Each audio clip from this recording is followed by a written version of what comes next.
From LinkedIn News, I'm Leah Smart, host of Everyday Better, an award-winning podcast dedicated to personal development. Join me every week for captivating stories and research to find more fulfillment in your work and personal life. Listen to Everyday Better on the LinkedIn Podcast Network, Apple Podcasts, or wherever you get your podcasts. Break language barriers instantly by translating up to 44 languages in real time with the HP AI PC, powered by the Intel Core Ultra processor. With the right tools, work doesn't have to feel like work. Learn more at hp.com/AI PC. Hey, I'm Kwame Christian, and you are about to step into the world of Negotiate Anything, the #1 negotiation podcast in the world where we teach you how to make difficult conversations easier while getting more of what you want in the process. Each episode is packed with practical tips and strategies from the experts. We delve into negotiation, conflict resolution, and leadership skills that are crucial in both business and in life. Whether you're closing a deal, managing a team, or navigating personal relationships, Negotiate Anything provides you with the tools you need to succeed. Our conversations are real, relatable, and most importantly, rooted in practicality. So if you're ready to transform your conversations and elevate your negotiation skills, join me on Negotiate Anything. Subscribe and listen on Apple Podcasts, Spotify, or wherever you love to listen. Let's make every conversation a winning negotiation. Selena, welcome back to the show, my friend. Thank you, Kwame. It's so good to be back here. And thank you for all that you share with all of us. Oh, it's my pleasure. And how about you get us started by telling us a little bit about yourself and what you do? Sure. So my name is Selena Rezvani, and really it's my mission to help women and underrepresented groups carve their own paths to leadership. And so I help them negotiate those paths on their own terms. And I'm very fortunate to speak to groups all around the world, from the World Bank to Under Armour to Silicon Valley. And so during the pandemic, I started this newsletter all about building confidence. And I'm so excited because today it's a book, and it's called Quick Confidence. And it's got 85 plus tips to help you overcome intimidation, stop playing small, step up to that exciting opportunity, or for some people, maybe even entrepreneurship. So really excited about Quick Confidence being out in the world and helping people, lead large. Yes, I love this. And the work that you do is so important. And it's been just an honor and a privilege to see you grow and your audience grow and the impact grow as well. And to see this book, Quick Confidence, it's so important. It is so important because a lot of times people try to look for strategies or tactics. What should I do? What should I say? The reality is, if you don't have the confidence to do what needs to be done or say what needs to be said, then you're not going to do it. So this work is really important and I think really timely. Thank you. I really appreciate that. And I agree with you. So many people in interviews ask me about, but what about overconfidence? And I say, you know what? That's not good. And we can all agree on some of the reasons why. But just as negative is underconfidence, what you're talking about, Kwame, right? Where you don't even give your idea a chance to land, and reach its audience, or you don't even get yourself to the negotiating table or click submit on that job application, right? Because of underconfidence. So those are really the people I want to help. This is great. I'm so excited to share this with the audience. And today with this episode, it's really clear how the book, the focus on confidence will apply to all of the three things that we're going to talk about today. So we're going to talk about how we can give your words more weight and authority, the tactics that you learned from media training. I'm so excited for that one. And then speaking with intimidating types. Each of these could be an individual episode unto itself. So let's start off with how to give your words more weight and authority. Yeah, so let's talk about that. And there are a few ways we can do this, but I've identified a few small shifts that we can make, maybe from the habits we're in with our language, to kind of power up our words, right? So people's ears open up when we're sharing our ideas. And so one of them is making this switch from tentative language, like if we get the approval, if we get the green light, if we get the funding. Sometimes when we put our ideas across like this, or we speak like this as a pattern, it can sound very hypothetical and frankly, like unlikely, that that's going to be the outcome. And so I want to encourage people, particularly when they're making a pitch or they want to show self-confidence and self-belief, to think about leveling that up to when. Look, when we get approval, we'll make a plan next to get an executive sponsor. Okay. It's an eventuality, not some, I hope, maybe I have a sort of hypothesis. Another switch we can make just like that can make a difference is could. It's a hedging word. And sometimes when we say this, might be a really great idea, but the issue is we're not really committing to it. And so people don't know where we stand. So if we said something like, well, we could do a marketing campaign, it's hard to tell how much you like that idea, how much you stand behind it, right? And that's why I recommend that people move away from the hedging and say what they really mean. It's my position. We should act on a marketing campaign and accelerate our plan. And tell people your recommendation, because really that's what you're doing. You're recommending a course of action. You're not needing to hedge in a situation like that.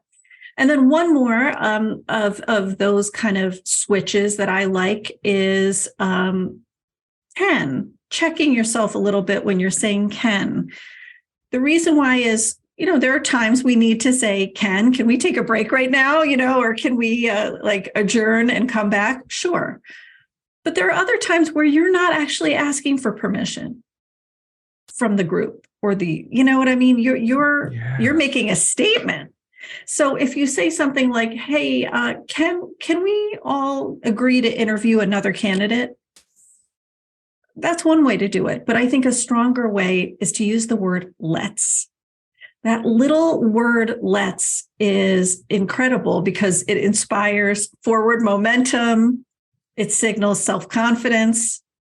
But it's also kind of a cooperative word. It's like saying, let's band together. Let's, come together and do this. So instead of, hey, can we interview another candidate?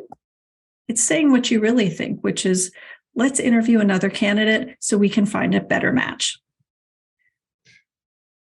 Selena, this is so good. And what I love is that it's so simple to do, because these simple shifts can have a massive impact. And you're so right, because we have if versus when, could versus should, can versus let's. And for me, when you make those shifts, you sound like a leader that I want to follow. And so if you're saying, if we get this done, it's like, hey, boss, are we going to get this done? I'm here looking to you for leadership. Right. Please and tell me. Support. Right. Like, what do we do? Can we do this? I mean, I'm here in this meeting to get your advice on this. I'm here for your expertise. And it seems like you're deferring to me. And I think sometimes people might say, well, I want to let people know that there is a possibility that I might be wrong. They should know that, because you're a person, and it's not your job to temper down the power of your message. It's your job to communicate clearly and advocate for what you believe in, and then trust in other people's autonomy to make the best decision for them. But I think we don't recognize how much we undermine our credibility and our persuasiveness by hedging so much. Yes, so well said, Kwame. It's so true. And yet we can elevate in these little everyday ways. You don't have to save this for the big, high stakes, important meeting, or something you do once a year. You can integrate this into your everyday. And I think just one other thing that's small but powerful that goes with this is, we talked about taking a position. elevate some of your I words, your I verbs, for example, like I recommend, I proposing, I expect some pushback when we roll out this new system. I disagree. I question the validity of, I urge this group to think about. I advise, like you said, you supervise people. You hired them for a good reason because you want their talents and their smarts and their solutions, not just for them to hedge. Right. And so I think these are great ways we can showcase that wonderful idea that's going to come next. And so keep it in mind. Think about what I word you might like to use for anyone listening, to step up your contributions. Hello, my friends. Before we get back to today's episode, I want to ask you a question. Have you ever wondered how to elevate your team's negotiation game and how you can help the folks on your team have better, difficult conversations? At the American Negotiation Institute, we offer transformative keynotes and workshops tailored to empower professionals with top-tier negotiation and conflict resolution skills. Whether it's a keynote for your next event or hands-on training for your team, we've got you covered. Don't just negotiate. Master the art with the American Negotiation Institute. Click the link in the description to find out more. Elevate, negotiate, and succeed.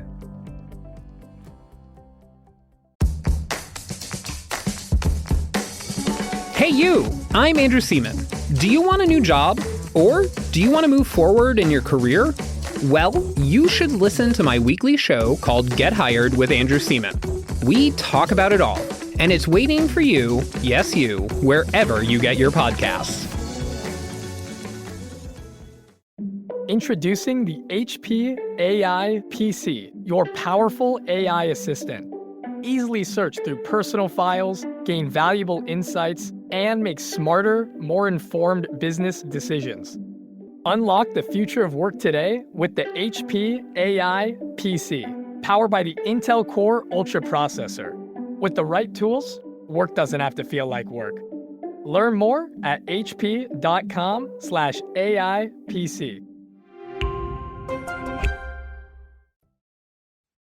This is really, really interesting because if I were to come up with a word for the first set of replacement words where we have if versus when, could versus should, can versus let's, I think the word would be certitude. And people hate uncertainty. And when you can speak with conviction, it helps to provide them with a little bit of certainty, which helps them to feel safer and more likely to follow your lead. And then with this one, when we're focusing on using the word I, to me, the word is ownership.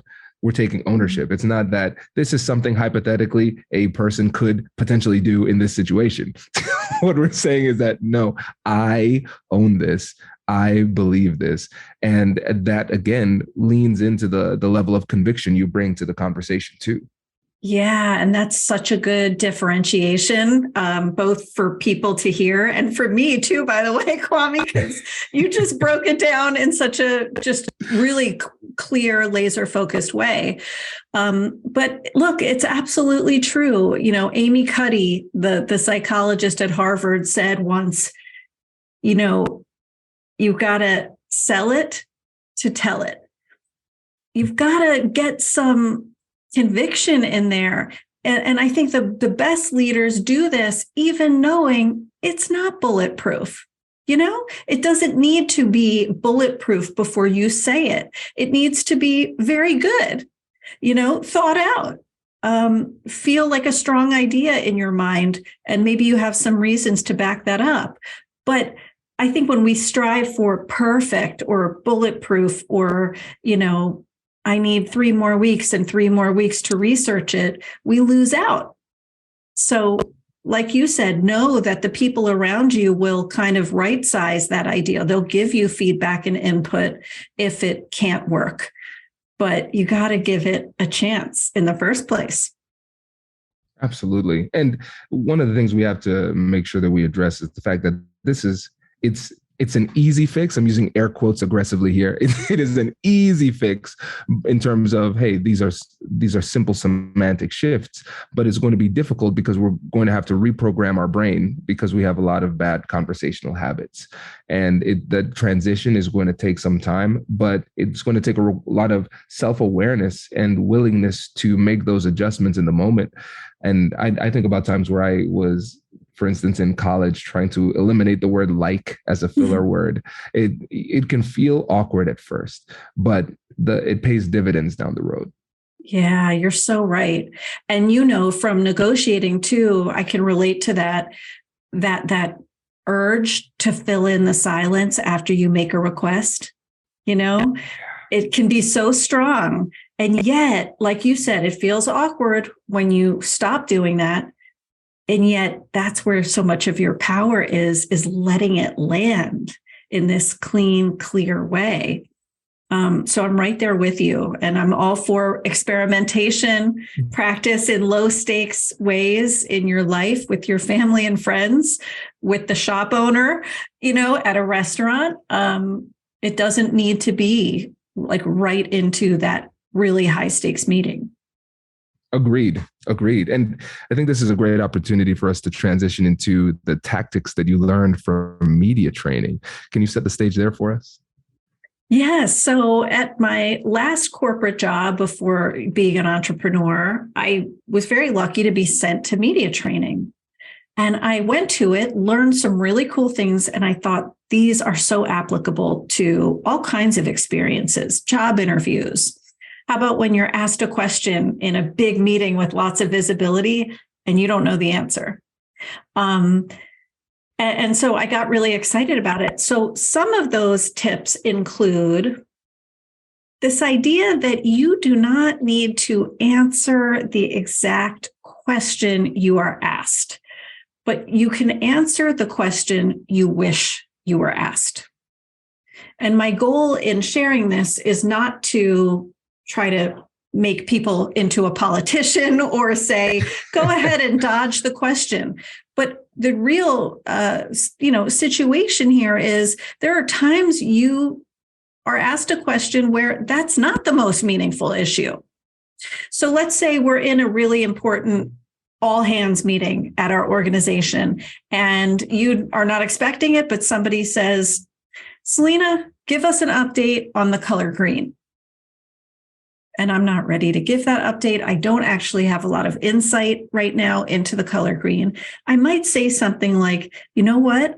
The color green's important, but what we're really hearing about right now is the color red. That's what clients are asking us about. And let me give you an update on that. So you're not ignoring it, you're validating and acknowledging their question, but you're redirecting it. And just know in any conversation, you can steer a conversation in the direction that works for you. Maybe the person's asking you something that's not meaningful and you have something meaningful to say. Maybe they're asking you something that, I don't know, is a little bit rude or a dig and you don't want to go there. So you're pivoting it to a place that's comfortable and meets your boundaries.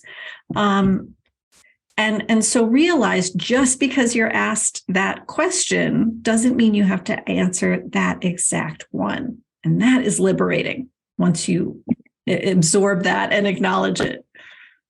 Yes, that's powerful. Because again, like you said at the beginning, we're not turning into politicians. We're not trying to just dodge questions to the detriment of other people. We just recognize that sometimes questions might not be as relevant as it needs to be for the conversation. It might be damaging if you answer it directly. And I really appreciate the fact that you gave the example of questions that could be insulting or statements that could be insulting that people want responses to.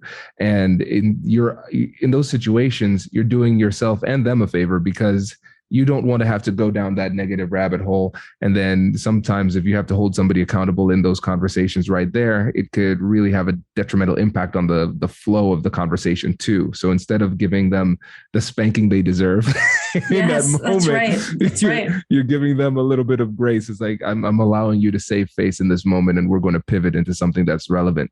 And it's such a simple approach. I think, again, that's what I'm appreciating the most about this simplicity, because it's incredibly powerful, but easy to put into practice once we start to develop these habits. Yeah. And I think you feel a little less captive to their question, or Yes. being asked something you don't know, uncomfortable, that somehow feels out of bounds for you. It gives you a lot of freedom back when you realize, wait, I can maneuver here. So a few other ones are, one kind of big law in media training is never repeat a negative premise. So if somebody says to you, I don't know, let's say you're interviewing for a job and your current company you're leaving is in trouble, maybe they may ask you something like, how do you view the scandal at your organization, or the demise of leadership, or something that you may not want to necessarily go down that path. Or maybe you're asked it on a conference panel about some really, big news that's just come out in your industry, and you're asked, what do you think about, the collapse of your competitor, something like that. And maybe you don't want to go there. Right. I would say something like, well, here's how I actually view that situation. So you're not repeating their negative frame, okay, about the collapse or the leadership or the scandal. You're not even using those words. You're saying, here's how I actually view that situation. And that's important, because sometimes when we say a thing back, when we say the exact negative premise and we're on that conference panel, we can be quoted as saying those negative words. And so don't even go there. Create some distance from yourself and that situation by saying, here's how I see that situation. And you can make a quick, concise statement and potentially redirect. You can say, I don't agree with that stance. Here's what I actually think. Okay. But be careful about repeating something you wouldn't want on a front page paper with your name, associated with it. And that kind of has two, Kwame, kind of rolled into one, which is don't speak for other people. That can be a dangerous place to be. So, again, if somebody's saying, wow, you must be, really upset with the defect in your product, you might say something like, if that's not your area, I'm going to let the product managers speak for themselves on that. That you do not need to be the leading expert in the world on every topic, right? It's okay to defer to somebody who can speak to that. So I'm a big believer in don't speak for others. And I think the last one is maybe the most important from media training, which is know your North Star. What is that one message that if all your airtime got cut off in the meeting, on that conference panel, maybe on a TV or podcast interview, everything got cut away but this, and you only have 25 seconds, what is that message you want to get across? It's really important to know that, because you can keep guiding the conversation back to that message or that premise. And sometimes we forget to come up with this. We do all our research and our homework, but we haven't even come up with the very short 30-second commercial for why this is meaningful. So know what your North Star is. What is that point you really want to get across? What is that key message you want to keep impressing? And make sure you say it once, or maybe more than once if you can. Selena, this is gold. I love this because These last three, those are new to me. So never repeating a negative premise, not speaking for other people, and then knowing your North Star. This is helpful for me. And I know it's going to be helpful for a lot of the listeners as well, because when we can think about never repeating a negative premise from the perspective of media training, it's pretty clear there. But then when we think about this just in terms of any type of audience, we don't want to repeat these types of premises that might make us look bad in the moment. And it just causes more people to dwell on the thing that you don't want them to dwell on during the interaction. So you get off of that topic as quickly as possible, and you're addressing it. You might be even addressing the exact same topic, but just addressing it in a more powerful, positive type of empowering type of way. And that completely changes the entire dynamic in the organization of the conversation. So I think this is great. And then obviously for me as a podcaster and a professor and a lawyer, I can talk sometimes way too much. So being able to get the point across in a sound bites type of manner, I think that's really helpful for everybody, because again, people's attention spans are dropping. And so we have to make sure that we can get these main points across and in a short period of time in a way that it's easily digestible. Absolutely. It's a really empowering skill once you realize, oh, okay, I can adapt and maneuver. I can kind of have a mix of tools at my disposal when a question like this lands in my lap. Yeah. Oh, this is great. And with the time we have left, I want to talk about how you have difficult conversations with intimidating types. Can you kind of set the stage there? And actually, let's just set the stage by talking about how you would define intimidating types. Yeah, so I think an intimidating person can be any title or level. I don't think it necessarily has to be a certain hierarchy, but I think they tend to be bigwigs in our eyes. They tend to be VIPs or carry themselves with a lot of assurance. And sometimes, not all the time, sometimes intimidating people kind of put up a perceived wall that says, don't come too close. Mm-hmm. So sometimes it's them, sometimes it's some of us too. It might be kind of shaking our own insecurity a little bit, or maybe we have trouble reading that person. So it throws us a bit.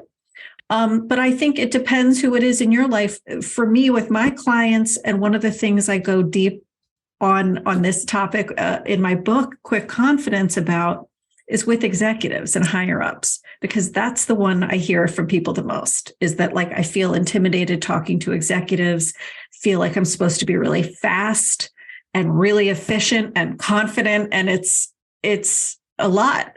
And I can understand that. So one of my first pieces of advice is to interact with the person, not the power. Getting ready to meet the SVP of sales and marketing at a Fortune 500 company, that's a lot more intimidating than meeting Jillian, who works in marketing. And it's taken me a lot of years to learn this. But I think focusing on that title, on that big logo in your head of their impressive company, whatever it may be, it kind of reinforces this person is above me. And it can damage your confidence. So instead of doing that, bring yourself back to the living, breathing person in front of you. Be curious about them, build rapport with that person. Ask them how their weekend was. You're probably going to find out they are human, like you and me. And maybe they took their kids to not one of 95 sports this weekend, right? And it's going to shrink that scary aura a little bit and make them human again. So I think that's an important mindset shift. I think another one that can be helpful is don't let them dominate.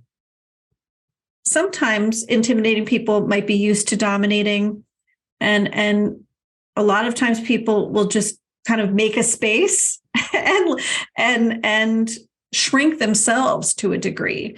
And so hold your own, be prepared and be confident, just like you would for any meaningful conversation that matters. But have your talking points ready. Hear something they said and build off that point and give them a reaction. Don't just kind of let that intimidating character dominate and take over the exchange. There's one other thing I think that has helped me. I can still think back to a networking event with leaders where I really struggled to feel in that moment that I belonged. And one of the things that helped me was, instead of kind of shrinking down, which I felt my body doing, like I was kind of making furtive, weird eye contact, because I was uncomfortable and I just didn't feel at home there, kind of drooping my shoulders, is to do the opposite, to stand with your, feet shoulder width apart, to hold your head tall, to kind of straighten your shoulders and your back and claim your space, because you earned your place there as much as anyone else, including that intimidating character, whether it's a meeting, an event, so watch that urge to kind of go small and to low talk and to avoid eye contact and speak at a 7 out of 10 volume that's clear and audible. Kind of rebel against that part of you that's saying, oh, I better not be too conspicuous. No, celebrate what your mama gave you. And big up. It's going to help people stop overlooking you, but you to not discount yourself. Yes. And Selena, this all ties back to the topic of your book, quick confidence, right? Because one of the things that I really loved about your message about how to deal with intimidating types is the fact that it has to start with ourselves.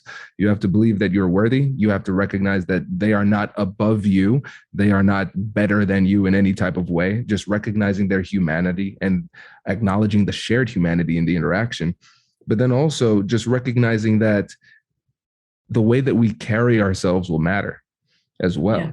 And it's not just about how we interact with the world, but also about how the world interacts with us. And a lot of times the world will follow our lead. And so if we look defeated, then the world will defeat you. And just by standing tall with your shoulders back and taking up more space, you're signaling to the people around you that you are somebody that is meant to be respected in this interaction.